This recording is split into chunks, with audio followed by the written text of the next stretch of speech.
Halo sahabat rumah belajar, materi video pembelajaran kita hari ini mengenai sumber sejarah.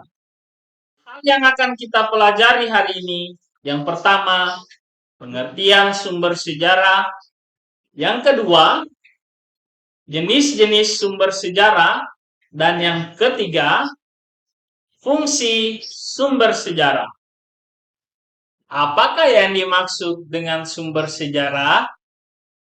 Sumber sejarah pada dasarnya adalah sesuatu yang memberitahu kita tentang sejarah atau peristiwa di masa lampau. Sumber sejarah dapat dikatakan sebagai data sejarah karena data yang ada digunakan sebagai acuan untuk menyusun kembali peristiwa yang telah terjadi di masa lampau. Jenis-jenis sumber sejarah dapat dikategorikan menjadi dua bagian besar. Yang pertama, berdasarkan sifatnya, terbagi menjadi sumber sejarah primer, sumber sejarah sekunder, dan sumber sejarah tersier. Sedangkan berdasarkan bentuknya, sumber sejarah terbagi menjadi sumber lisan, sumber tertulis, sumber benda, sumber visual, dan sumber audiovisual. Baik, kita akan mengulas sumber sejarah berdasarkan sifatnya. Sumber sejarah primer adalah sumber-sumber sejarah yang diceritakan ataupun ditulis oleh orang yang mendengar, menyaksikan, atau bahkan mengalami langsung peristiwa sejarah tersebut.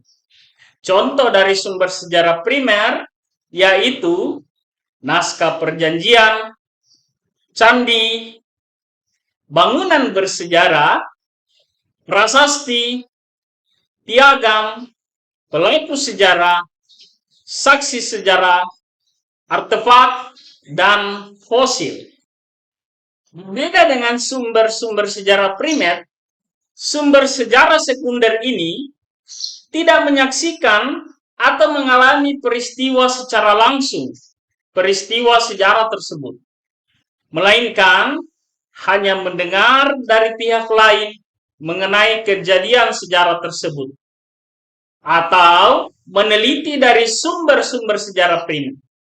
Contoh sumber sejarah sekunder yaitu surat kabar atau buku yang ditulis dari sumber sejarah primer. Sumber sejarah tersier berarti pelakunya tidak melakukan penelitian secara langsung terhadap objek yang diamati atau dibahas. Contoh dari sumber sejarah tersier adalah buku yang dibuat dari hasil penelitian sejarah yang dilakukan oleh seseorang dan buku sejarah yang kita gunakan di sekolah. Kita akan membahas mengenai sumber sejarah berdasarkan bentuknya. Sumber sejarah lisan adalah keterangan yang diungkapkan langsung oleh pihak yang mendengar atau menyaksikan peristiwa sejarah.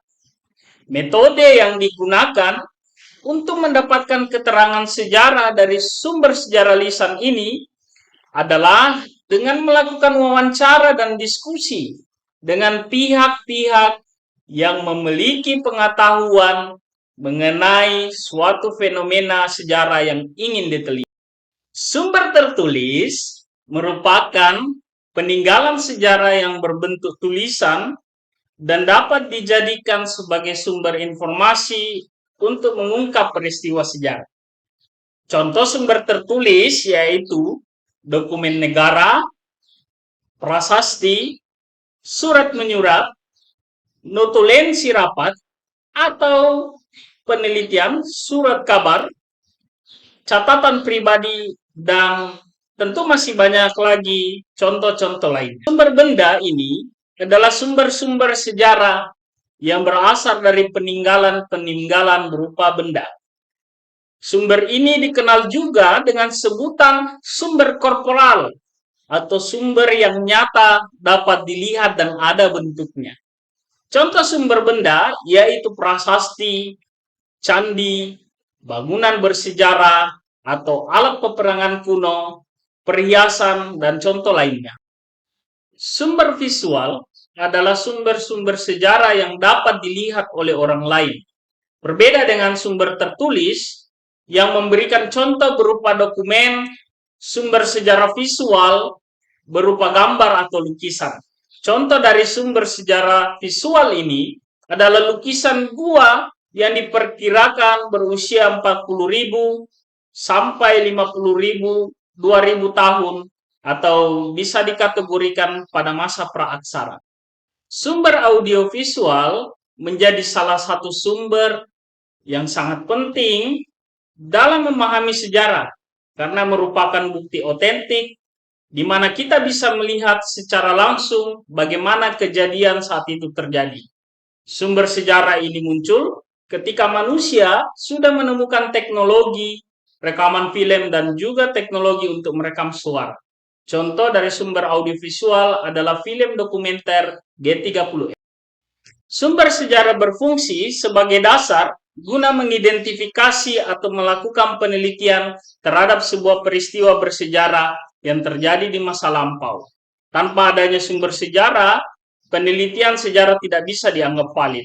Selain fungsi tersebut, adanya sumber sejarah juga memiliki layanan fungsi lain, yaitu validasi penelitian sejarah sebagai arsip, menjaga tradisi penulisan dan transfer ilmu, dan membuat masyarakat lebih peka terhadap sejarah. Sahabat rumah belajar, demikian materi mengenai sumber sejarah. Semoga bermanfaat bagi sahabat belajar semua.